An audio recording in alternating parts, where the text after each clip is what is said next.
तर हाय भावांनो, मी तुमचा मेकरी चपात्या आणि व्हिडिओ बनवण्याचा मुद्दा असा आहे का मेकरी गावातील नदी त्यावरील पूल सगळं पाण्याखाली गेलं आहे आणि खूप मुसळधार पाऊस झाला आहे आणि त्यामुळे काही कुटुंब खूप संकटात अडकलेले आहेत आणि तुम्हाला दाखवतो मी आता पूल आणि ते सगळं.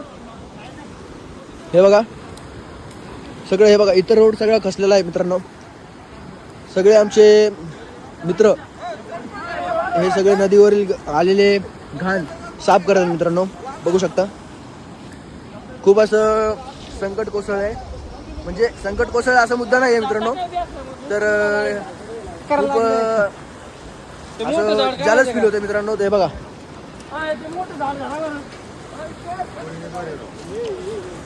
खूप आतमध्ये संकट आलेलं आहे. तर प्रसाद, तुम्ही काय बोलू शकता आपल्या पब्लिकला? अहो काय सांगू, इथं साप निघला. तर मित्रांनो खूप असं संकट आलेलं आहे, तुम्ही बघू शकता. चला भेटूया दुसऱ्या ब्लॉग मध्ये नक्कीच.